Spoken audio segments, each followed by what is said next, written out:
வணக்கம். அன்பான மாணவ செல்வங்களே, குருகுலம் கல்வி நிகழ்ச்சியினூடாக உங்களை சந்திப்பதில் நான் பெரும் மகிழ்ச்சி அடைகின்றேன். முருகேசு வரதராஜன் ஆகிய நான் தேசிய கல்வி நிறுவனத்தில் விரிவுரையாளராக கடமையாற்றி கொண்டிருக்கின்றேன். இன்றைய பாடத்திட்டத்திலே நாங்கள் பார்க்க இருப்பது தேர்ச்சி 8 பேரின பொருளாதார நோக்கங்களை அடைந்து கொள்வதற்காக அரசு தலையிடும் முறைகள் பற்றி இங்கு கற்க இருக்கின்றோம். அடுத்து இந்த 8.1 சந்தை தோல்வி என்பது என்றால் என்ன என்பதனை இங்கே நாங்கள் அவதானிப்போம். சந்தையை சமூக நலன் கருதி அருமையான வளங்களை ஒதுக்கீடு செய்வதில் விலைப்புறமையானது தோல்வி அடைவதனை சந்தை தோல்வி எனலாம். இந்த சந்தை தோல்வியானது ஏற்படுவதற்கு பிரதானமான 3 காரணிகள் இங்கே காணப்படுகின்றன. இதில் முதலாவது வள ஒதுக்கீட்டில் வினைத்திறனின்மை, இரண்டாவது பேரின பொருளாதார உறுதியின்மை, மூன்றாவது காரணி வருமான பங்கீட்டின் சமமின்மை. இதில் முக்கியமாக வள ஒதுக்கீட்டின் வினைத்திறனின்மை ஏற்படுவதற்கு என்ன காரணங்கள் என்பதனை இங்கே நாங்கள் அவதானிக்கிறதுக்கு முன்னதாக இந்த வள ஒதுக்கீட்டினுடைய வினைத்திறன் என்பது என்ன? உண்மையில் வள ஒதுக்கீட்டினுடைய வினைத்திறனின்மை என்பது விலை எல்லை செலவிற்கு சமமாக அமைகின்ற ஒரு நிலையாகும். இன்னொரு வகையில் குறிப்பிடின் எல்லை நலன் எல்லை செலவிற்கும் விலைக்கும் சமமாக அமைகின்ற பொழுது இந்நிலை அடையப்படுகின்றது. இந்த வள ஒதுக்கீட்டின் வினைத்திறன் இன்மை என்பதற்கு முன்னராக நீங்கள் இங்கே காட்டப்பட்டிருக்கின்ற வரைபடத்திலே வள ஒதுக்கீட்டினுடைய வினைத்திறன் எவ்வாறு அடையப்பட்டிருக்கின்றது, அந்த வினைத்திறனிலிருந்து வினைத்திறனின்மை எவ்வாறு ஏற்படக்கூடிய அந்த சூழ்நிலை இந்த வரைபடத்தில் நீங்கள் அவதானிக்கலாம். இந்த ஏ என்கின்ற அந்த புள்ளி தவிர மற்ற இடங்கள் அந்த வள ஒதுக்கீட்டினுடைய வினைத்திறனின் அமையமாக இருந்தால் அது வினைத்திறன் இன்மையாக இருக்கும். ஆகவே இந்த வள ஒதுக்கீட்டினுடைய வினைத்திறனின்மை ஏற்படுவதற்கு என்ன காரணிகள் பங்களிக்கின்றது என்பதனை நாங்கள் அவதானிக்கின்ற பொழுது பிள்ளைகளே, முதலாவது பொது பண்டங்கள் வழங்கப்படாமை, இரண்டாவது அரை பொது பண்டங்கள் உத்தம மட்டத்தில் வழங்காமை, மூன்றாவது சமூக நல பண்டங்கள் உத்தம மட்டத்தில் வழங்காமை, நான்காவது சமூகத்திற்கு தீங்கான பண்டங்கள் வழங்கப்படுதல், ஐந்தாவது பொது வளங்கள் மிகைப்பாவனைக்கு உட்படுவதாக இருத்தல், ஆறாவது காரணி வெளிவாரிகளை கவனத்தில் கொள்ளாமை, ஏழாவது நிறைவில் போட்டியும் தனி உரிமையும், எட்டாவது தகவல்கள் சரியான முறையில் அல்லது தகவல்கள் பூரணமாக கிடைக்காமை. இந்த காரணி வள ஒதுக்கீட்டின் வினைத்திறன்மை ஏற்படுத்துகின்ற காரணிகள். அடுத்து பேரின பொருளாதார உறுதியின்மை, சந்தை தோல்வியில் இரண்டாவது காரணி பிள்ளைகளே. பேரின பொருளாதார உறுதியின்மை காணப்படுகின்ற பொழுதும் சந்தை முறைமை தோல்வி அடைகின்றது. இந்த பேரின பொருளாதார உறுதியின்மை என்பது என்ன என்று நாங்கள் இங்கே அவதானிக்கின்ற பொழுது பேரின பொருளாதாரத்தினுடைய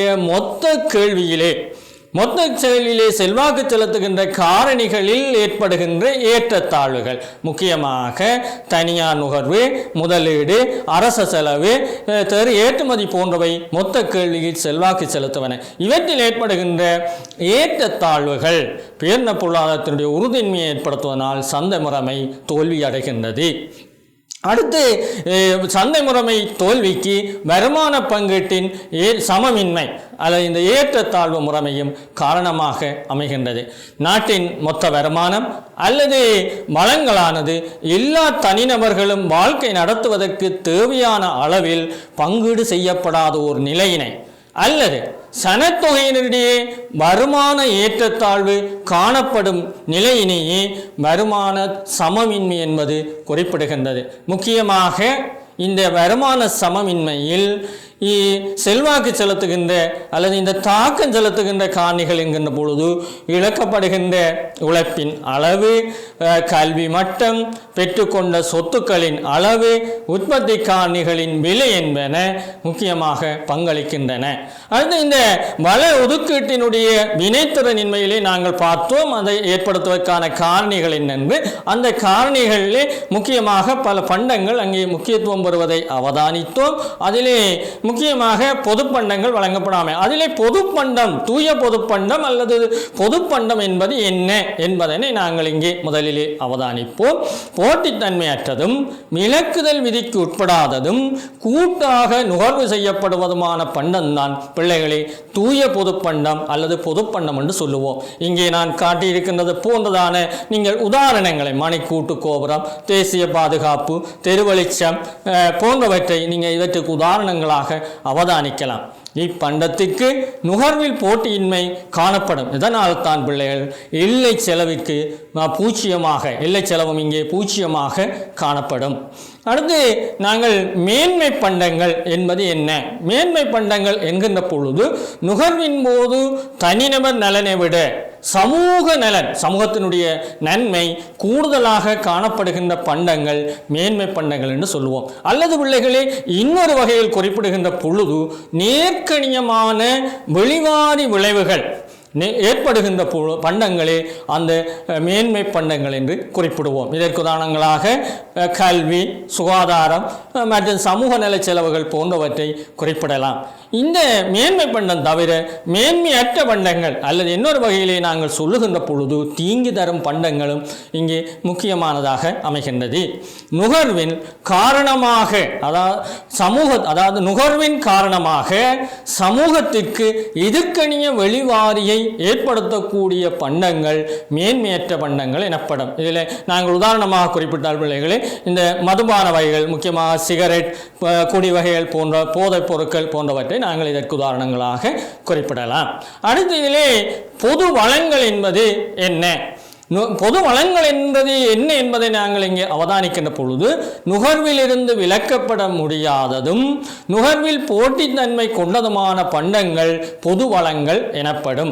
உதாரணத்துக்கு மீன் வளங்கள், புல்தரைகள், வளிமண்டலம் போன்றவற்றை நாங்கள் குறிப்பிடலாம். இங்கே நாங்கள் காட்டியிருக்கிறது போல போன்றதான உதாரணங்களை பிள்ளைகளை நீங்கள் குறிப்பிடலாம். இதிலே இவற்றுடைய முக்கியமான பண்பாக ஒன்று நுகர்விலிருந்து விலக்க முடியாது, இரண்டாவது நுகர்வில் போட்டித்தன்மை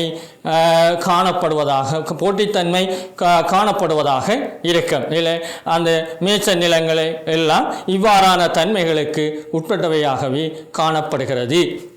இந்த வினைத்திறனாக பயன்படுத்தும் போது இவற்றிற்கு சரியான பொறிமுறை தோற்றுவிக்கப்படாமையினாலும் வினைத்திறனற்ற முகாமையாலும் சந்தை தோல்வியை இந்த பொது வளங்கள் ஏற்படுத்துவதாக இருக்கிறது.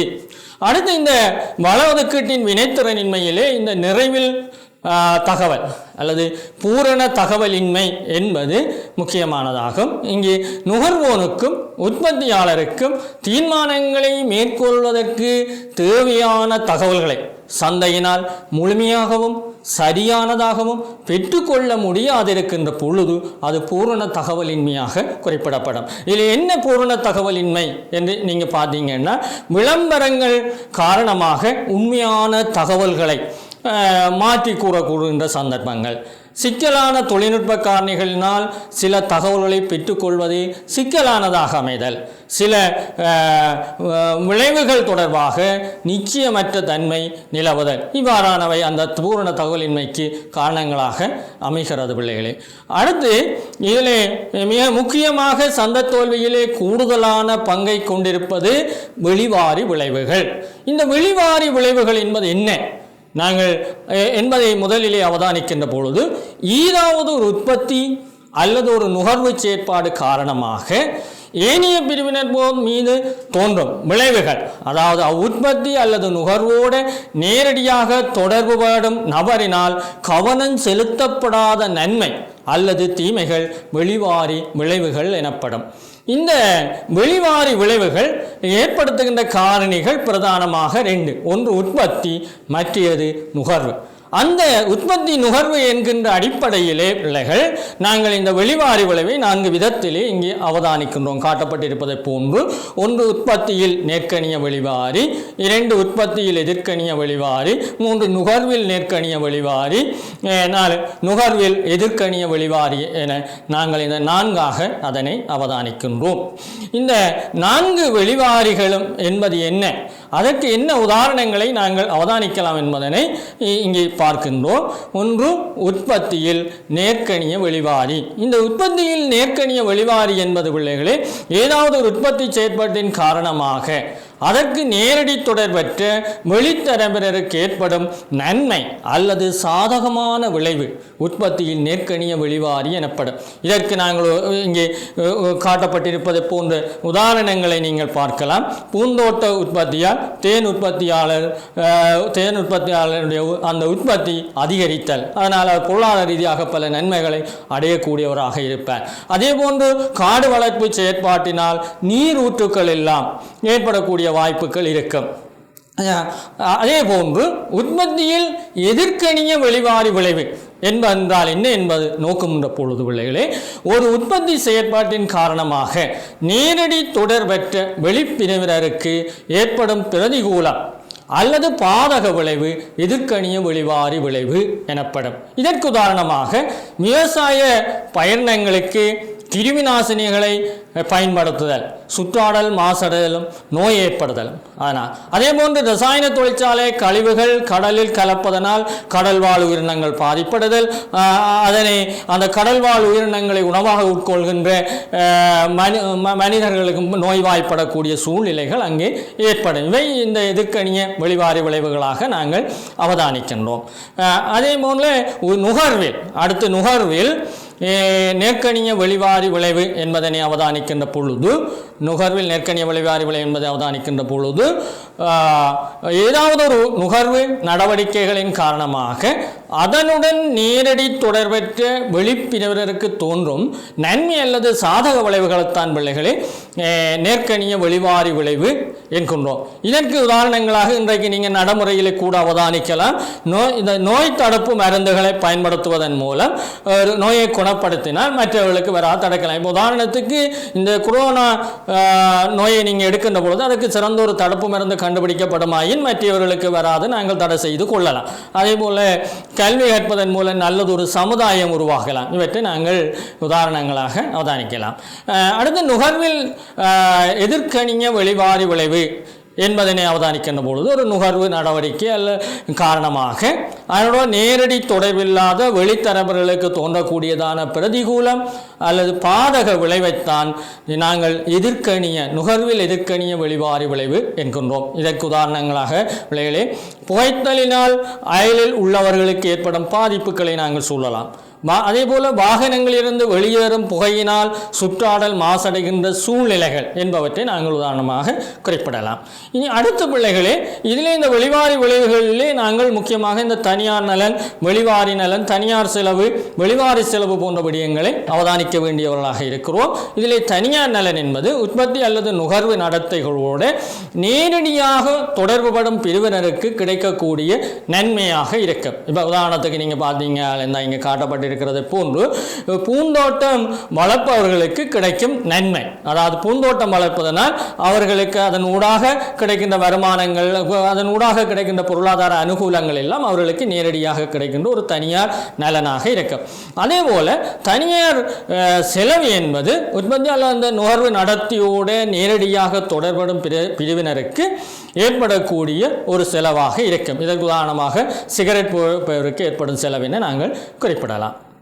அடுத்து இந்த வெளிவாரி நலன் என்பது என்ன என்பதை நாங்கள் அவதானிக்கின்ற பொழுது, ஏதாவது ஒரு உற்பத்தி அல்லது நுகர்வு நடவடிக்கை காரணமாக வெளித்தரப்பிற்கு ஏற்படக்கூடிய நலனைத்தான் நாங்கள் வெளிவாரி நலன் என்கின்றோம். விளைவுகளை இங்கே காட்டப்பட்டிருப்பதை போன்று முதல் குறிப்பிட்ட அந்த பூந்தோட்ட உற்பத்தியினால் வெளித்தரப்பினருக்கு தேன் உற்பத்தி அதிகரிப்பதன் மூலமான நன்மை, அதாவது ஒருவர் பூந்தோட்டத்தை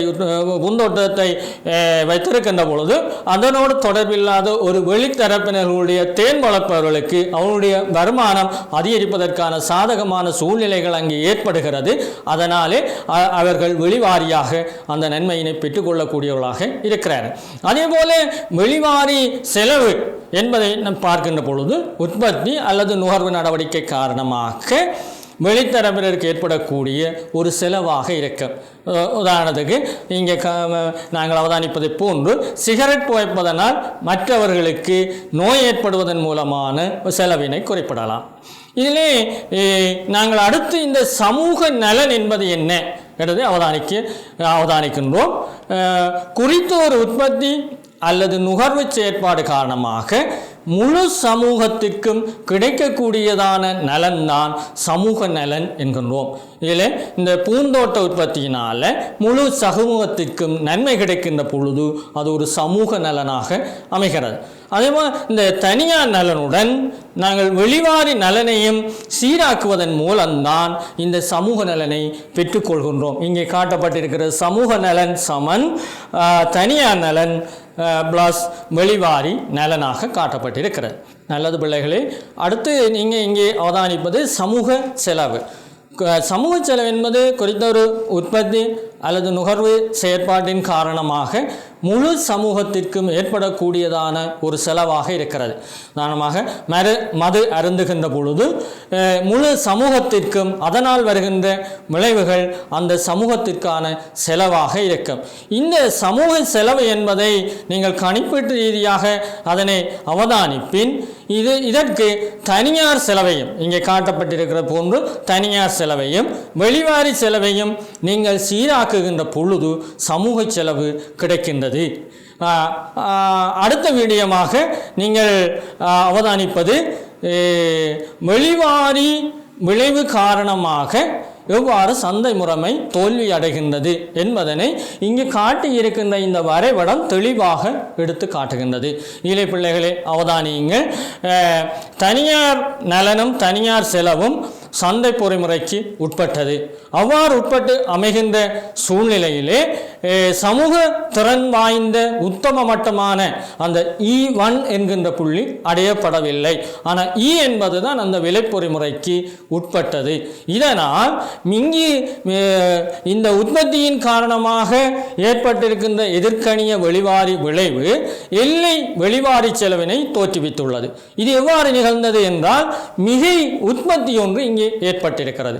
இந்த மிகை உற்பத்தியின் காரணமாக தவறான வளப்பாவனைகள் தவறான வள ஒதுக்கீடுகள் என்பன இடம்பெறுவதன் காரணத்தினால வளங்கள் வினைத்திறனின்மையாக ஈடுபடுத்தப்பட்டிருக்கிற ஒரு தன்மையினை இங்கே நாங்கள் அவதானிக்கின்றோம். இதனால் தான் பிள்ளைகளே உற்பத்தியிலே எதிர்கணிய வெளிவாரி விளைவு காணப்படுகின்ற சூழ்நிலையிலே சந்தை முறைமையானது தோல்வி அடைவதனை இந்த வரைபடம் எடுத்து காட்டுகின்றது.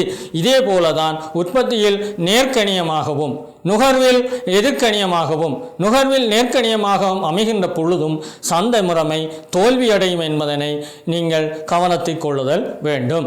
அதே போன்ற பிள்ளைகளே இந்த வெளிவாரி விளைவுகள் பல்வேறுபட்ட விளைவுகளை புற விளைவுகளை தோற்றுவிப்பதன் காரணமாக இவற்றை கட்டுப்படுத்த வேண்டிய ஒரு சூழ்நிலை இருக்கிறது. இந்த வெளிவாரி விளைவுகளை எவ்வாறு கட்டுப்படுத்தலாம், அதற்கு என்ன நடவடிக்கைகளை முன்னெடுக்கலாம் என்பதை நாங்கள் அவதானிக்கின்ற பொழுது முதலிலே ஒன்று சுற்றாடல் வரி விதிக்கலாம். சுற்றாடல் சார்ந்த வரி முறைமைகளை விதிக்கலாம். அந்த அனுமதி பத்திரங்களை வழங்கலாம். இந்த பாதிப்புகளை ஏற்படுத்துவதன் மீதான அனுமதி பத்திர முறைமைகளை வழங்கலாம். அடுத்து நேர்கணிய வெளிவாரிகளுக்கு மானிய உதவிகளை வழங்கலாம். அதே போல தண்டப்பணங்கள் மற்றது ஆலோசனைகள் வழிகாட்டல்கள் போன்ற நடவடிக்கைகளையும் முன்னெடுப்பதன் மூலம் இவற்றை குறைத்து கொள்ளலாம். அடுத்த பிள்ளைகளே இந்த தேர்ச்சி மட்டம் 8.3 நாங்கள் அவதானிக்கின்ற போது சந்தை பொருளாதாரத்தில் அரசு எவ்வாறு தொழிற்படுகிறது என்பதை நாங்கள் அவதானிப்போம். இவ்வளவு நேரம் நாங்கள் சந்தை முறைமை தோல்வி அடைகின்ற நிலைமைகள் சம்பந்தமாகத்தான் அவதானித்தோம். இனி அந்த சந்தை முறைமை தோல்வி அடைகின்ற நிலையில் அரசாங்கம் எவ்வாறு இந்த பொருளாதாரத்திலே தலையீடு செய்ய வேண்டும் என்பதனைத்தான் நாங்கள் இங்கே அவதானிக்கின்றோம். இதில் இங்கே காட்டப்பட்டிருப்பதை போன்று 4 விடயங்கள் இங்கே பிரதானமாக அரசு தலையிடுகின்றது. ஒன்று, வளங்களை வினைத்திறனாக பங்கீடு செய்கின்ற சந்தர்ப்பம். இரண்டாவது, வருமானத்தையும் சொத்துக்களையும் நியாயமான முறையில் பங்கீடு செய்கின்ற சூழ்நிலை. முன்னாள் இந்த பேர்ந்த பொருளாதாரத்திலே உறுதியை ஏற்படுத்துகின்றால் அடுத்ததாக பேண்டக அபிவிருத்தியை ஏற்படுத்துகின்ற சூழ்நிலைகளில் அரசாங்கம் தலையீடு செய்கின்றது. இந்த அரசு தலையீடு செய்கின்ற சந்தம் இந்த வினைத்திறன் இன்மையை நீக்குவதற்கு வினைத்திறனின்மை காணப்படுகிறது. சந்தை முறைமை தோல்வி அடைகிறதுக்கு அந்த வினைத்திறனின்மையை நீக்குவதற்கு அரசு என்ன நடவடிக்கைகளை எடுக்கலாம் என்பதை நாங்கள் இங்கே அவதானிக்கின்ற பொழுது பிள்ளைகளே, ஒன்று, பொது பொருட்களையும் சமூக நல பொருட்களையும் அரசாங்கம் வழங்குதல் வேண்டும். அடுத்தது நிறைவில் போட்டியை தடை செய்தல் வேண்டும். அதே போல சுற்றாடல் மாசடல் போன்ற வெளிவாரி விளைவு தொடர்பாக கவனங்களை செலுத்தலாம்.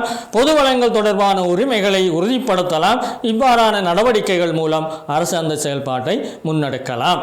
இதிலே அரசாங்கம் எவ்வாறு சமூக நீதியை உருவாக்குறது அல்லது வருமான பங்கீட்டை நிலைநாட்டுகிறது, அதற்கு என்ன நடவடிக்கைகளை முன்னெடுக்கிறது என்பதனை இங்கே நாங்கள் அவதானிக்கின்ற போது ஒன்று வருமானத்திலும் செல்வத்திலும் மீள் பங்கீட்டை ஏற்படுத்தல். இந்த மீள் வருமான மறுபங்கீட்டு செயற்பாடு, இதற்கு பிள்ளைகளை அரசாங்கம் வரி விதிப்பு மானியம் வழங்கல் போன்ற செயற்பாடுகளை முன்னெடுக்கலாம். வரி விதிப்பதன் மூலம் வருமானம் கூடியவர்களிடமிருந்து வரியாக அறவிட்டு வருமானம் குறைந்தவர்களுக்கு மானியமாக வழங்குவதன் மூலம் ஒரு நீதித்தன்மையை ஏற்படுத்தி கொள்ள முடியும். அதே போல சொத்து திரட்டல் தொடர்பான வரைகரைகளை விதிக்கலாம்.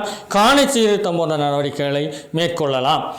அடுத்த பிள்ளைகளை இந்த பேரின பொருளாதார உறுதியை ஏற்படுத்துவதற்கு அரசு வகையில் தலையீடு செய்தல் வேண்டும். அப்போ பேரின பொருளாதார உறுதியின்மை ஏற்படுத்துகின்ற மொத்த கேள்வி செயற்பாடுகளிலே தளம்பல்கள் ஏற்படாத வகையிலே செயல்படுதல் வேண்டும். அதற்கு அரசாங்கம் பணவீக்கத்தினையும் வேலையின்மையை நீக்குவதற்கு இந்த பணக்கொள்கை இறைக்கொள்கை போன்ற நிதி கொள்கைகளை அரசாங்கம் முன்னெடுப்பதன் மூலம் பேரின பொருளாதார உறுதியை ஏற்படுத்தி கொள்ளலாம்.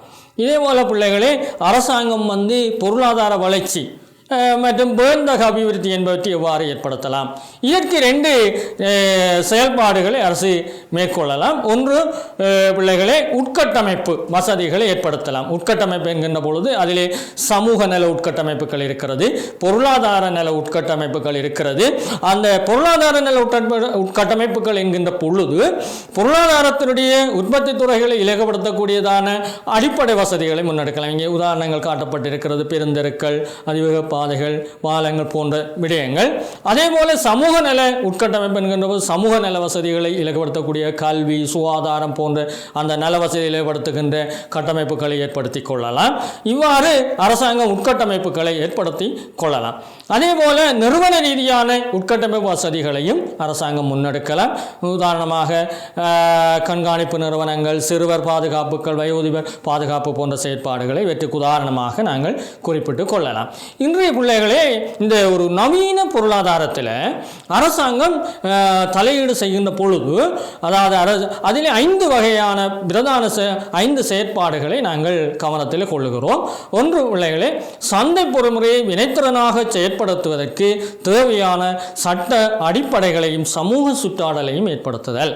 2வது சந்தை பொறிமுறையின தோன்றும் வளப்பங்கீட்டின் வினைத்திறனின்மையை நீக்குவதாக இருத்தல். 3வது நியாயமான ஒரு வளப்பங்கீட்டினை ஏற்படுத்துதல். அதே போல பொருளாதார வளர்ச்சியை அதிகரிப்பதற்கான நடவடிக்கைகளை முன்னெடுத்தல், பொருளாதார உறுதியை உறுதிப்படுத்தல் போன்ற விடயங்களை முன்னெடுக்கின்ற சூழ்நிலை இன்றைய நவீன பொருளாதாரத்திலே நாங்கள் காணக்கூடியதாக இருக்கின்றது. பிள்ளைகளே இந்த இவ்வளவு நேரமும் பிள்ளைகளே நாங்கள் இந்த சந்தை தோல்வியோடு தொடர்பான விஷயங்களும் அந்த தோல்விகளிலே அரசாங்கம் எவ்வாறு தலையீடு செய்த வேண்டும் என்ற விடயங்களை அவதானித்தோம். பிள்ளைகள் அவ்வாறு இருப்பினும் அரசாங்கம் சில சந்தர்ப்பங்களிலே தோல்வி அடையக்கூடிய சந்தர்ப்பங்களும் இங்கே இருக்கிறது.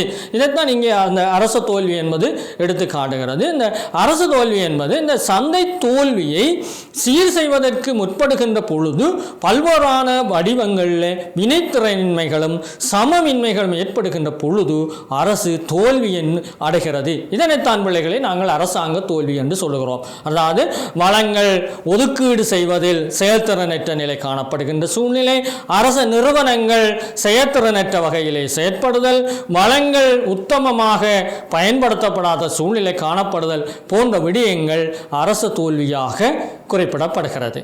இந்த அரச தோல்வி ஏற்படுவதற்கு என்ன காரணங்கள், அந்த அரசாங்கம் தோல்வி நிலை ஏற்படுகிறது சொன்னால் இதற்கு என்ன காரணங்கள் பங்களிக்கின்றது என்பதை பிள்ளைகள் நாங்கள் அடுத்து அவதானிக்கின்ற போது அதில் முக்கியமாக ஒன்று அரச செயல்பாடுகளிலே சில இறுக்கத்தன்மைகள் காணப்படுகின்றன. நெகிழ்ச்சி போக்கு, உண்மையிலே நெகிழ்ச்சி போக்கு இருக்கின்ற பொழுது அது தோல்வியை நாங்கள் சமாளிக்கக்கூடியதாக, ஆனால் நெகிழ்வற்ற இறுக்கத்தன்மை அந்த தோல்வியை ஏற்படுத்துகின்ற ஒரு சூழ்நிலையாக அமையும். அதே போல அரசியலில் அரசியலில் காணப்படுகின்ற சுய விருப்பங்கள், மற்றது தூர நோக்கு சிந்தனையின்மை, அரசியலில் தூர நோக்கு ரீதியான சிந்தனைகள் இன்மை, அதே போல ஊக்குவிப்பு தொடர்பாக பாதகமான விளைவுகள் ஏற்படக்கூடிய சூழ்நிலை, அரச தலையிலிருந்து தவிர்த்து ஒதுங்கி செயற்படுகின்ற மறை பொருளாதார செயற்பாடுகள் ஏற்பதற்கான வாய்ப்புகள் காணப்படுதல், அரசனுடைய நிர்வாக செலவுகள் அதிகரிக்கின்ற போன்ற சூழ்நிலைகள் இந்த அரச தோல்வியை ஏற்படுத்துவதாக அமைகின்றது. அடுத்த பிள்ளைகளே, நாங்கள் தேர்ச்சி மட்டம் 8.4 என்கின்ற பகுதியை நாங்கள் நோக்குகின்ற பொழுது இது அரசினுடைய வருமானம் அல்லது இதை அரசிறை என குறிப்பிடுவோம். என்ன, அரசாங்கத்தினுடைய இந்த வரவு செலவு திட்டத்திலே அரசாங்கம் பெறுகின்ற வருமானம் முக்கியமானதாக ஒன்றாக இருக்கிறது. இல்லை, இந்த அரசிறை என்பதற்கு முன்னதாக அரசனுடைய நிதி கொள்கை என்ற விடயத்தை நாங்கள் அவதானித்தல் வேண்டும். நாங்கள் இவ்வளவு நேரமும் அரச தலையீட்டிலே அரசாங்கம் தோல்விகளை, சந்தை தோல்வி முறைமைகளை தவிர்த்து கொள்வதற்கு எவ்வாறு தலையீடு செய்கிறது, அதே போல அரசாங்கம் வெளிவாரி விளைவுகளை எவ்வாறு கட்டுப்படுத்துகிறது, அதன் ஊடாக பொருளாதாரத்திலே அரசு எவ்வகையான தொழிற்பாடுகளை முன்னெடுக்கிறது என்பதை நாங்கள் அவதானித்தோம். அடுத்து இந்த அரசாங்கத்தினுடைய செயற்பாடுகளிலே முக்கியமாக வரவு செலவு திட்டம் என்பது ஒரு முக்கியமான விடயம். இந்த வரவு செலவு திட்டத்திலே அரசாங்கம் பெறுகின்ற வரவு, அதாவது அரச வருமானம் அல்லது பிள்ளைகளை, இதை நாங்கள் அரசிறை எனவும் நாங்கள் இதனை குறிப்பிடுவோம். இந்த அரசிறையிலே முக்கியமாக ஒரு கொள்கை ஒன்று இருக்கிறது, நிதி கொள்கை. இந்த நிதி கொள்கை என்பது என்ன என்பதனை நாங்கள் முதலிலே அவதானிக்க வேண்டியவர்களாக இருக்கிறோம். இந்த நிதி கொள்கை என்பது பேரின பொருளாதார இலக்குகளை அடைந்து கொள்வதற்காக அரசாங்கம் வரி அறவிடுதல், செலவு செய்தல், கடன்களை பெற்றுக்கொள்ளுதல் போன்ற மாற்றங்களை மேற்கொள்ளுதல் தான் அரசினுடைய நிதி கொள்கையாக இருக்கிறது. ஆகவே இந்த அரசினுடைய நிதி கொள்கை அதிலே முக்கியமாக அந்த 3 விடயங்களும் அரச நிதி கருவிகளாக குறிப்பிடப்படுகிறது. இங்கே காட்டப்பட்டிருப்பதை போன்று அரசினுடைய வரி, அரசாங்க செலவு, அரசாங்கம் கடன்களை பெறுகின்ற பொழுது அரச கடன் என்பனவே இந்த அரச நிதி கருவிகளாக இங்கே குறிப்பிடப்படுகிறது.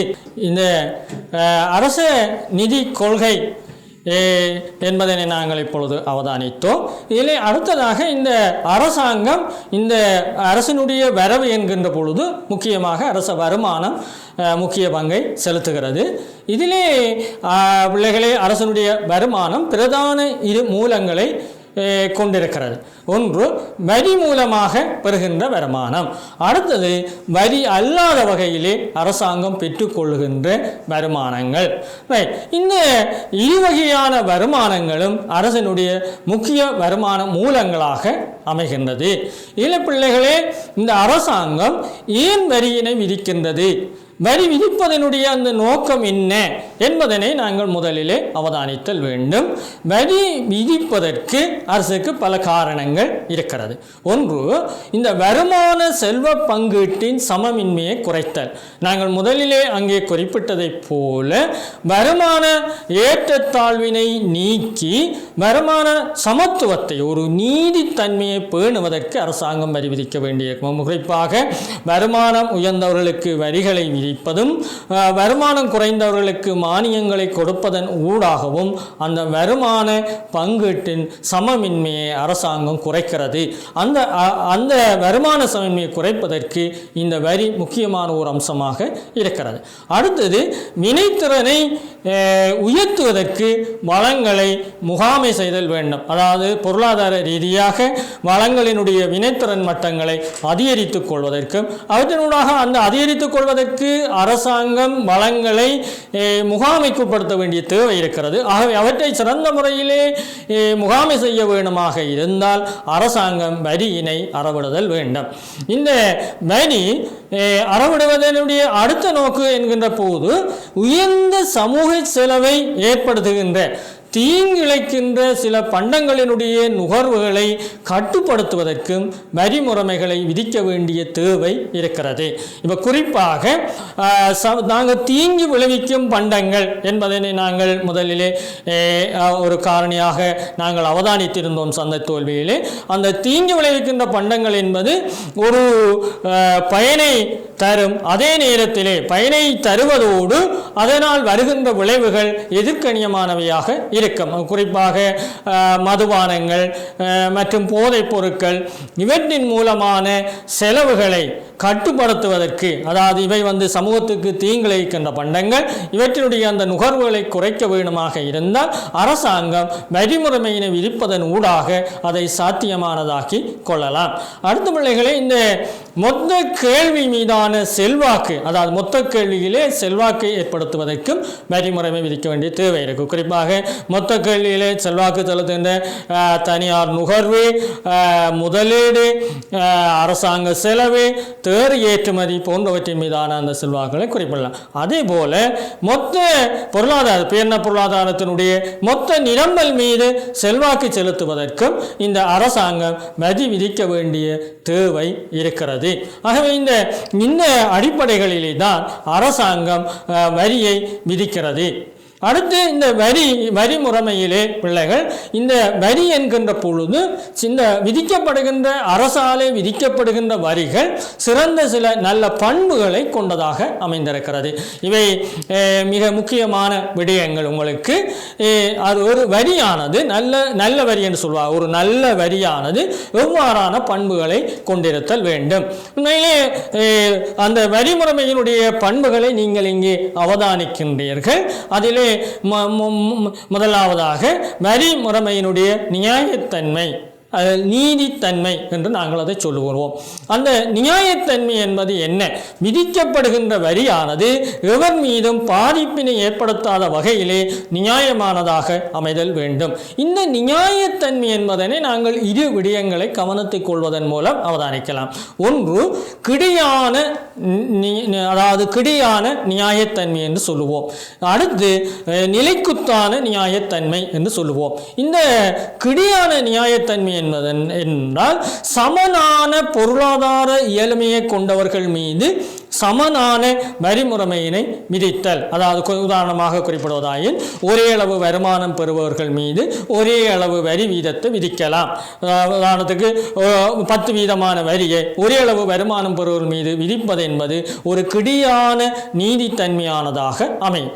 அதே போல பிள்ளைகளே, இந்த நிலைக்குத்தான நீதித்தன்மை என்கின்ற பொழுது வருமானம் கூடியவர்கள் மீது கூடிய வரி வீதத்தினையும் வருமானம் குறைந்தவர்கள் மீது குறைந்த வரி வீதத்தினையும் விதிக்கின்ற ஒரு முறையினை நாங்கள் குறிப்பிடலாம். அதாவது இதனைத்தான் நாங்கள் வரிமுறைமையினுடைய நிலைக்குத்தான தன்மை என்கின்றோம். அதாவது அந்த சமனற்ற பொருளாதார இயலுமையுடையவர்கள் மீது அதற்கேற்றவாறான வரியினை வீதங்களை விதிக்கின்ற பொழுது அங்கே ஒரு நீதித்தன்மை அடையப்படுகிறது. இதனால் இந்த கிடையான நீதித்தன்மையும் நிலைக்குத்தான நீதித்தன்மையும் இரண்டும் வரிமுறைமையினுடைய ஒரு நீதித்தன்மையாக அவதானிக்கப்படுகின்றது. இவ்வாறே அந்த நியாயமான வரிமுறைமையினை விதிக்கின்ற பொழுது பிரதிபலன் தொடர்பான ஒரு நன்மை விடயத்தினை நாங்கள் கவனத்தில் கொள்ளலாம். அதாவது அரசனுடைய சேவைகளுக்கு ஏற்ப அவர்கள் வரிமுறைமையிலிருந்து அதற்கேற்றதான ஒரு பயனை பெற்றுக்கொள்வார்களாக இருப்போம். இதை சொல்வார்கள் பிரதிபலன் தொடர்பான தத்துவமாக குறிப்பிடுவோம். ஆகவே அவ்வாறான நல்ல வரிமுறைமைகள் அமைகின்ற பொழுது நியாயத்தன்மை என்பது சிறந்த வரிக்கு அடிப்படையானதாக அமைகின்றது.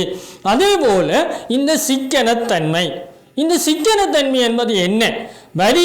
வரியினை விதிக்கின்ற பொழுது வரி விதிப்பவர்களுக்கும் அந்த வரியினை அறவிடுபவர்களுக்கும் சிக்கனத்தை உண்டு பண்ணக்கூடியதாக செலவுகளை ஏற்படுத்தாததாக அமைகின்ற போது அந்த வரிமுறைமையினுடைய சிக்கனத்தன்மையானதாக அமைகின்றது என்பதனை நாங்கள் அவதானிக்கின்றோம். அதே போல ஒரு வரியானது இலகுவானதாக அந்த வரியை செலுத்துபவர்களுக்கும் சரி வரியை அறவிடுவதற்கும் சரி ஒரு எளிமையான போக்கு கொண்டதாக வரிமுறைமை அமைகின்ற பொழுது அது வரியினுடைய ஒரு இலகு தன்மையாக நாங்கள் அதனை அவதானிக்கின்றோம். ஆக இதுவும் வரியினுடைய ஒரு நல்ல பண்புதான் பிள்ளைகளே. அடுத்து நிச்சயத்தன்மை. அந்த வரியானது ஒரு நிச்சயத்தன்மையுடையதாக இருத்தல் வேண்டும். அதாவது இன்னொரு வகையில் குறிப்பிடுவதாயின் ஒரு உறுதியான ஒரு தன்மையுடையதாக அந்த அந்த வரி முறைமை அமைதல் வேண்டும். அதே போல வினைத்திறனான தன்மையானதாக, அதாவது வள பங்கீட்டில் பொருளாதார ரீதியாக பொருளாதார வினைத்திறனிலே பொருளாதார முன்னேற்றங்களை ஏற்படுத்தக்கூடியதான வகையிலே நல்ல வரி அமைகின்ற பொழுது அது உண்மையிலேயே ஒரு பொருளாதாரத்துக்கு ஏற்றதான ஒரு வரி முறைமையாக அமைகின்றது. அவ்வாறு அமைகின்ற பொழுது அது வினைத்திறன் வாய்ந்ததான ஒரு வரியாக கொள்ளப்படும். அதுதான் உண்மையிலே நல்ல வரிமுறையினுடைய ஒரு பண்பாக நாங்கள் அவதானிக்கின்றோம். அதே போல வரியானது வரியிலே சில மாற்றங்களை ஏற்படுத்தக்கூடியதான ஒரு நெகிழ்வு தன்மையும் வரிமுறைமையிலே இருத்தல் வேண்டும். அப்ப குறிப்பிடக்கூடிய சில நெகிழ்வு போக்கை கொண்டிருக்குமாக இருந்தால் அது நல்ல வரியாக நாங்கள் அவதானிக்கலாம். அதே போல வரிமுறைமையானது நல்ல அனுகூல நன்மைகளை தரக்கூடியதாக அமைகின்ற போது அதை வரிமுறைமையினுடைய அனுகூலத்தன்மையாக நாங்கள் அவதானிக்கின்றோம். இந்த வகையிலே இந்த பண்புகளை அந்த வரி கொண்டிருக்கின்ற பொழுது அவற்றைத்தான் நாங்கள் நல்ல வரியினுடைய பண்புகளாக குறிப்பிடுகிறோம். சரி பிள்ளைகளே, இந்த பண்புகளை நாங்கள் அவதானித்தோம். அடுத்து இந்த வரிகள் வரியிலே 2 வகையான வரிகளை நாங்கள் அவதானிக்கக்கூடியதாக இருக்கிறது. ஒன்று நேர்வரி என்று நாங்கள் சொல்லுகிறோம். நேர்வரி, அந்த நேர்வரி என்றது என்ன என்று நாங்கள் இங்கே காட்டப்பட்டிருப்பதை நீங்கள் பார்க்கலாம். இதை செலுத்துவதற்கு தகுதியான நபர் அல்லது நிறுவனத்தினால் வரி செலுத்த வேண்டி இருப்பதுடன் இன்னொரு வயதுனா வரிக்கு உட்பட்டவரே வரியை செலுத்த வேண்டி இருப்பதும் இன்னொரு பிரிவினருக்கு நகர்த்த முடியாதிருப்பதுமான ஒரு வரி நேர்வரி எனப்படும். அதாவது வரி யார் மீது அந்த வரி விதிக்கப்படுகிறதோ அவரே அந்த வரியினை செலுத்துகின்ற பொழுது அது ஒரு நேர்வரி ஆனதாக நாங்கள் கொள்ளுவோம். இந்த நடைமுறையிலே நீங்கள் அவதானிக்கலாம் பிள்ளைகள். இந்த வருமான வரிகள், சொத்து வரிகள் அந்த உரிய நபர்கள் மீது விதிக்கின்ற பொழுது அவர்களே அவற்றுக்கான வரியை செலுத்தி கொள்ளுகிறார்கள். ஆனால் தான் அத்தகைய வரிகளை நாங்கள் நேர் வரிகள் என்று குறிப்பிடுகிறோம். அடுத்த வரியாக பிள்ளைகளே நேரில் வரி. இந்த நேரில் வரி அல்லது மறைமுக வரி என்று நாங்கள் சொல்லுவோம். அரசாங்கம் விதிக்கின்ற வரிமுறைகளிலே இந்த நேரில் வரி முக்கியமான ஒரு வரியாக அமைகின்றது.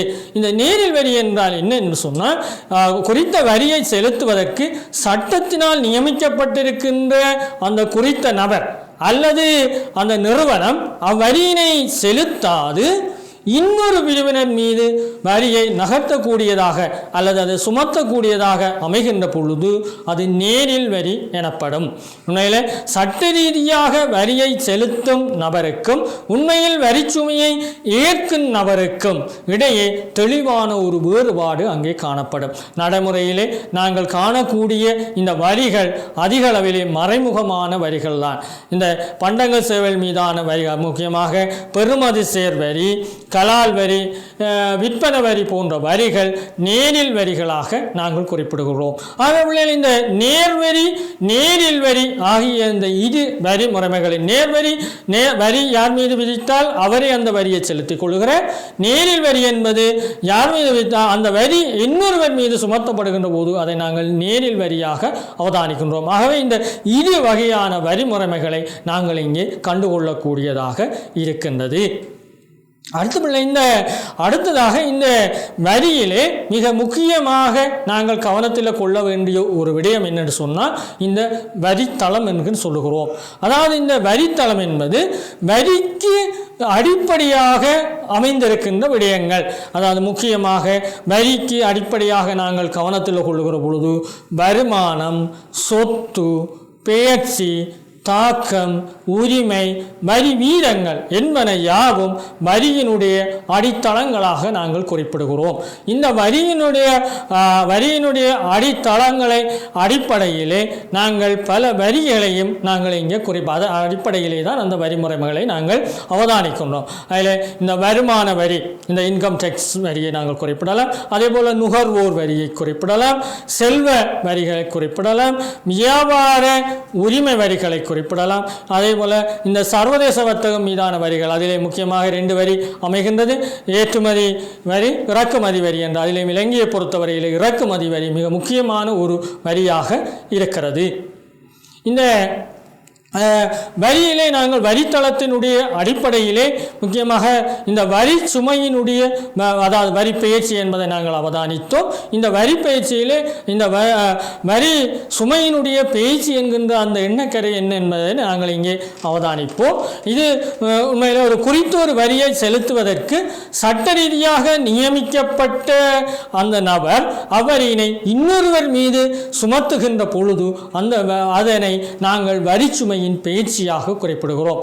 அதாவது குறித்த நபரின் நாளாந்த செலவில் நேரில் வரி உள்ளடக்கப்படுவதனால் பொருட்களையும் சேவைகளையும் கொள்வனவு சேவைகளை இறுதியாக அரசுக்கு வரியை செலுத்திக் கொள்கின்றனர். ஆகவே இந்த வரி முறைமையானது இன்னொருவர் மீது பெயர்த்தக்கூடியதாக இருக்கின்ற பொழுது அது வரி சுமையினுடைய ஒரு பயிற்சியாக இருக்கிறது. இந்த வரித்தளத்தினுடைய அடிப்படையிலே வரி தாக்கத்தில் ரெண்டு விடயங்களை நாங்கள் அவதானிக்க வேண்டியவர்களாக இருக்கிறோம் பிள்ளைகளே.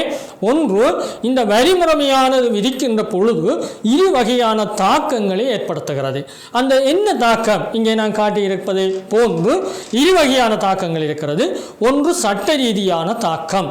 இந்த சட்ட ரீதியான தாக்கம் என்பது என்ன? சட்ட ரீதியான தாக்கம் என்பது சட்ட ரீதியாக வரி யார் மீது சுமத்தப்பட்டது என்பது, அதாவது சட்ட ரீதியான வரி தாக்கம்னு சொல்லுவோம். உண்மையிலே அந்த வரி யார் மீது விதிக்கப்படுகிறதோ சட்ட ரீதியாக அதுதான் வரியினுடைய சட்ட ரீதியான தாக்கம் என்று நாங்கள் குறிப்பிடுகிறோம். அடுத்ததாக பிள்ளைகளே, இந்த வரி உள்ள பொருளாதார வரி தாக்கம், அதை நாங்கள் உண்மையான வரி தாக்கம் என்றும் குறிப்பிடுவோம். அதாவது உண்மையில் விதிக்கப்பட்ட வரி சுமையை யார் ஏற்கின்றார் என்பதே பொருளாதார வரி தாக்கம் என்பது. அதாவது சட்ட ரீதியாக விதிக்கப்படுகின்ற நபர் யார் மீது விதிக்கப்படுதோ அவர் அதை சேர்த்துக்கின்ற போது சட்ட ரீதியான வரியாகவும், ஆனால் அந்த வரியினுடைய சுமை யார் உண்மையிலே அதை ஏற்றுக்கொள்கிறார் என்பதை பொறுத்து பொருளாதார வரி தாக்கமும் அமைகின்றது. இந்த இரு வகையான தாக்கங்களும் வரிமுறையினுடைய தாக்கங்களாக உள்ளது பிள்ளைகளே. அடுத்து, இந்த வரி அமைப்பிலே வரி வீத கட்டமைப்பின் அடிப்படையில் நாங்கள் வரி வகைகளை பார்க்கிறோம். வரி வீதத்தினுடைய அந்த கட்டமைப்புகளை கொண்டு நாங்கள் வரி முறைமைகளை 3 விதத்திலே நாங்கள் இங்கே அவதானிக்க இருக்கின்றோம். அதில் பிள்ளைகளே, முதலாவது இங்கே காட்டியிருப்பதை போன்றதாக விருத்தி முறை வரி என்று சொல்லுகிறோம், அல்லது அதனை நாங்கள் வளர் வீத வரி என்று சொல்லுகிறோம். அதாவது வரித்தளத்தினுடைய அளவு படிப்படியாக உயர்வடைந்து செல்லுதல், அதாவது விருத்தி முறை. வரி முறைமைகளுக்கேற்ப வரி வீதங்கள் அறவிடப்படுகின்ற ஒரு நிலையானதாக இருக்கும். இந்த விருத்தி முறையான வரி விரும்பக்கூடியதா ஒரு வரியாகவும் இருக்கும். அதாவது எவர் மீதும் பாதிப்பை ஏற்படுத்தாத ஒரு வரி, ஒரு நீதித்தன்மை உடையதாக ஒரு வரியாக அமைகிறது. இதற்கு உதாரணமாக நாங்கள் வருமான வரி, சொத்து வரி போன்றவற்றை நாங்கள் இதற்கு குறிப்பிடலாம். இந்த வரி அந்த விருத்தி முறை வரியானது உயர்வடைகின்ற பொழுது, அதாவது வரித்தளம் உயர்வடைகின்ற நிலையில் எல்ல வரி வீதமும் சராசரி வரி வீதமும் அதிகரித்து செல்வதாக அமையும். அந்த முறைமை அதிகரித்து செல்லுகின்ற முறைமையினை நீங்கள் இங்கே காட்டியிருக்கின்ற அந்த வரிப்படத்திலே அவதானிக்கின்றீர்கள் பிள்ளைகளே. அதாவது மொத்த வரித்தொகையும் வருமானம், அதாவது அந்த வருமானத்துக்கும் மொத்த வரித்தொகைக்கும் இடையிலான அந்த போக்கினை நீங்கள் அவதானிக்கின்ற பொழுது அது ஒரு விருத்தி முறை வரித்தன்மை கொண்டதாக அமைகிறது. இங்கே அதாவது இதுக்கு நான் காட்டியிருப்பதை போன்று வரித்தளமான வருமானம் அதிகரித்து செல்லும் போது எல்லை வரி வீதம், சராசரி வீதம் என்பன அதிகரித்து கொண்டு போவதனால விருத்தி முறை வரி விதிப்பினை காட்டுகின்ற இந்த வரைபடம் இந்த ஒரு வகையான தோற்ற அமைப்பில் இருப்பதனை நீங்கள் அவதானிக்க முடிகின்றது. அடுத்து, இந்த வரியிலே 3 அந்த வரி முறைகளிலே இரண்டாவது வரி முறைமையாக இந்த விகித சம வரி என்பது அமைகின்றது. இந்த விகித சம வரி என்பது என்ன என்று சொன்னால், வரி அறவீட்டிற்கு உட்படும் வருமானம் எந்த மட்டமாக இருந்தாலும் பரவாயில்லை, எல்லா மட்டங்களிலும் ஒரே சதவீதமான வரியை அறவிடுகின்ற ஒரு வரியாக இருக்கும். அதாவது வருமானம் எந்த மட்டங்களில் இருந்தாலும் பரவாயில்லை, ஆனால் அறவிடுகின்ற அந்த வரியானது விகித சமம் கொண்டதாக இருக்கிறது. அதற்கு உதாரணத்துக்கு இன்றைக்கு நாங்கள் நடைமுறையில் அவதானிக்கணும் பிள்ளைகளை, இந்த வட் வரியை இதற்கு நல்ல ஒரு உதாரணமாக நாங்கள் குறிப்பிடலாம். ஏனென்றால் இவை பண்டங்கள் சேவைகள் ஊடாக அறவிடப்படுகிறது. எல்லாரும் அந்த பண்டங்கள் சேவைகளை நாங்கள் இன்றைக்கு நுகர்வு செய்கின்றோம். அவற்றினூடாக ஒரே அளவான அந்த வரிகளை நாங்கள் செலுத்தி கொள்ளுகின்றோம். ஆகவே இந்த வரி முறைமையிலே எல்லை வரி வீதங்களும் சராசரி, அதாவது எல்லை வரி வீதமும் சராசரி வரி வீதமும் சமொன்றுக்கொன்று சமனானதாக காணப்படும். இந்த நிலையினை, அதாவது இந்த விகித சம வரி தொகையின் அந்த வரியினுடைய தோற்ற நிலையினை அந்த நாங்கள் வரைபடத்தில் இங்கே காட்டியிருக்கின்ற வரைபடத்தில் அவதானிக்கின்ற பொழுது வரித்தொகையும் அந்த வருமானமும் சமனானதாக அமைவதனால் ஒரு நேர்கோட்டு தன்மை கொண்டதாக, அந்த நேர்கோட்டு தன்மை கொண்டதாக அந்த விகித சம வரியினுடைய போக்கு அமைத்திருப்பதை நாங்கள் இங்கே அவதானிக்கின்றோம். அடுத்து இந்த வரிமுறைமையிலே பிள்ளைகளே மூன்றாவதாக தீவு முறை வரி அல்லது இந்த தீவு முறை வரியினை நாங்கள் ஒடுங்குமுறை வரி எனவும் குறிப்பிடுவோம். உண்மையிலே அந்த ஒடுங்குமுறை வரி என்றால் என்னென்னு சொன்னால், வரித்தளம் உயர்வடைகின்ற பொழுது, வரித்தளம் உயர்ந்து செல்கின்ற பொழுது வரி மீதம் குறைவடைந்து செல்லல் அல்லது தேவடைந்து செல்வதாக இருக்கும். இதற்கு நாங்கள் விற்பனை வரிகளை உதாரணங்களாக குறிப்பிடலாம். இந்த தேவு முறை வரிகளிலே எல்லை வரி வீதமும் சராசரி வரி வீதமும், அதாவது இந்த இரண்டுமே ஒரு வீழ்ச்சி அடைந்து செல்லுகின்ற ஒரு போக்கிலே காணப்படும். இந்த அவ்வாறு வீழ்ச்சி அடைந்து செல்லுகின்ற அந்த போக்கு நிலையினை, அந்த தேவுமுறை வரியினுடைய அந்த போக்கு நிலையினை இங்கே காட்டி இருக்கின்ற அந்த வரைபடம் தெளிவாக எடுத்து விளக்குகிறது. இந்த நிலையிலே அந்த நான் குறிப்பிட்டதை போன்ற எல்லை வரி வீதமும் சராசரி வரி வீதமும் குறைவடைந்து செல்லுகின்ற ஒரு போக்கு இருப்பதனாலே இத்தகைய ஒரு தோற்றத்தினை வரைபடம் பெறுவதனை நீங்கள் அவதானிக்கலாம். நல்லது பிள்ளைகளே, நாங்கள் இவ்வளவு நேரமும் இந்த வரிமுறைமையானது 3 விதமாக அறவிடப்படுகிறது. அதாவது விருத்தி முறை வரி, விகித சம வரி, தேவை முறை வரி என்ற அடிப்படைகளை நாங்கள் அவதானித்திருந்தோம். இந்த 3 வரிமுறைமைகளும் கேட்ப அந்த வரி வீதங்கள் காணப்படுவதனை நாங்கள் கண்டுகொள்ளக்கூடிய வகையில் அந்த வரைபடங்களும் அதனை எமக்கு எடுத்து காட்டியது. அடுத்து இந்த வரியானது அறவிடப்படுகின்ற பொழுது பொருளாதாரத்திலே எவ்வாறான தாக்கங்கள், அதாவது எவ்வாறான விளைவுகள் ஏற்படுகிறது என்பதனை நாங்கள் இங்கே அவதானிக்கக்கூடியதாக இருக்கிறது. முதல்ல இந்த வரி விதிக்கின்ற பொழுது ஏற்படுகின்ற இந்த தாக்கங்கள் சாதகமானதாகவும் அமையலாம், பாதகமானதாகவும் அமையலாம். இந்த முதலீட்டின் மீது வரி விதிக்கின்ற பொழுது முதலீட்டினை அதிகரிப்பதற்கான சூழ்நிலைகளும் காணப்படுகிறது, முதலீட்டிலே பாதிப்புகளை ஏற்படுத்தக்கூடிய சூழ்நிலைகளும் காணப்படுகிறது. அந்த அடிப்படையில் இந்த வரியானது முதலீட்டிலே பல தாக்கங்களை ஏற்படுத்தி கொள்கிறது. அதே போல உற்பத்தியிலே இந்த வரி தாக்கத்தை ஏற்படுத்தக்கூடியதாக இருக்குது. அதாவது உற்பத்தி மீது வரி விதிக்கின்ற பொழுது உற்பத்தியிலே வீழ்ச்சி ஏற்படுத்தக்கூடியதாக இருக்கிறது. உற்பத்தி வீழ்ச்சி அடைகின்ற பொழுது விலைகள் அதிகரிக்கிறது. விலை முறைமைகள் அதிகரித்து செல்கின்ற பொழுது அந்த பண்டங்கள் சேவைகளை நுகர்வு செய்கின்ற நுகர்வோர்கள் பாதிக்கப்படுபவர்களாக இருப்பார்கள். ஆனால் அந்த நுகர்வு மீதும் இந்த வரியானது தாக்கம் செலுத்துவதாக காணப்படுகிறது. நுகர்வு மீது தாக்கம் செலுத்துகின்ற பொழுது அவற்றை கொள்வனவு செய்கின்ற மக்கள் பாதிக்கப்படுகிற சூழ்நிலைகளும் ஏற்படுகிறது. அதே போல வரி உற்பத்தி மீது விதிக்கின்ற பொழுது நுகர்விலே தாக்கம் செலுத்துகிறது. அந்த நுகர்வின் ஊடாக அந்த வரியிலே நிரம்பல் குறைவடைகின்ற பொழுது விலை முறைமையானது அதிகரிக்கக்கூடிய சூழ்நிலைகள் இருக்கு. அதாவது விலை மட்டம் அதிகரிக்கும். விலை அதிகரிக்கின்ற சந்தர்ப்பத்திலே கூடுதலான அளவுக்கு மக்கள் பண்டங்கள் சேவைகள் மீது செலவு செய்யக்கூடிய ஒரு சூழ்நிலையினை அது ஏற்படுத்தும்.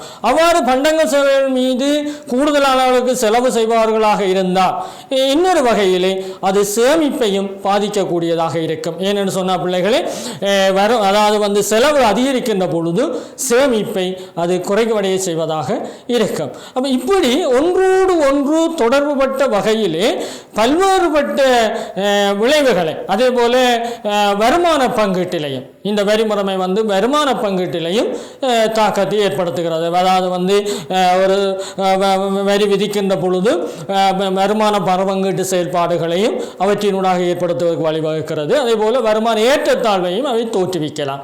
அதே போல் சர்வதேச வர்த்தகத்திலும் அந்த விளைவுகளை நாங்கள் கண்டுகொள்ளக்கூடியதாக இருக்கிறது.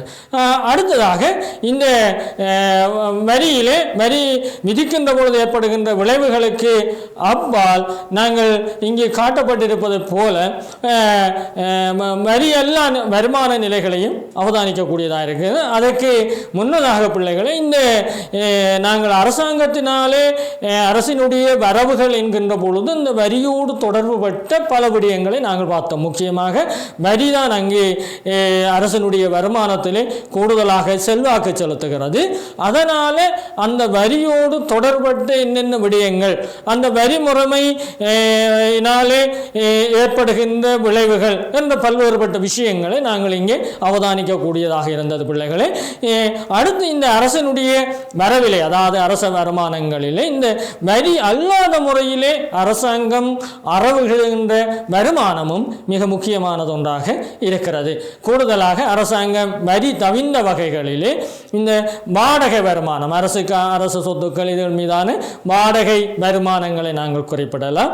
அதே போல அரசுக்கு கிடைக்கக்கூடிய வட்டி, அதாவது அரசாங்கத்துக்கு கிடைக்கின்ற வட்டி வருமானங்கள் மிக முக்கியமானதாக இருக்கிறது.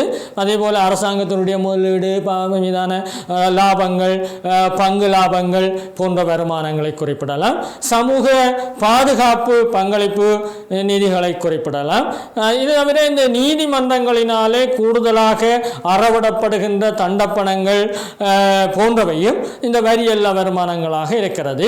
அதே போல இந்த அரசாங்கம் அறவிடுகின்ற கட்டணங்கள், விநியோக வருமானங்கள் போன்றனவும் அரசனுடைய வரியல்லா வருமானங்களிலே முக்கியத்துவம் பெறுகின்ற வருமானங்களாக இருக்கிறது.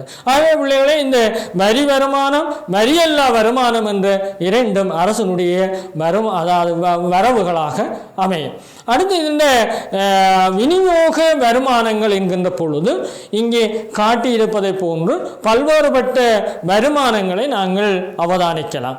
இதிலே பிள்ளைகளே, இந்த விமான போக்குவரத்து சேவை மற்றும் இந்த நிலை அபிவிருத்தி பணிகள் மூலமாக அவர்களிடமிருந்து அறவிடப்படுகின்ற இந்த கட்டணங்கள் விநியோக வருமானங்களிலும் முக்கியமானது ஒன்றாக இருக்கு. அதே போல பல்வேறுபட்ட விநியோக வருமானங்கள் இருக்குது. குடிவரவு, குடி அகழ்வு திணைக்களத்தினாலே அறவிடப்படுகின்ற கட்டணங்கள், அதே போல விமான கடவுச்சீட்டு கட்டணங்கள், வாகன பதிவு கட்டணங்கள், இந்த லோத்தர் சபை வருமானம், முக்கியமாக தேசிய அபிவிருத்தி லோத்தர் சபை வருமானங்கள், அதே மாதிரி மற்றது இந்த அரசாங்கம் பயன்படுத்திய சில பொருட்களினுடைய விற்பனை வருமானங்களும் அரசினுடைய இந்த விநியோக வருமானங்கள் என்ற அடிப்படையில் அமைகிறது பிள்ளைகளே. ஆகவே இந்த வருமானங்களை நீங்கள் மிக முக்கியமாக கவனத்தில் கொள்ள வேண்டியவர்களாக இருக்கிறீர்கள்.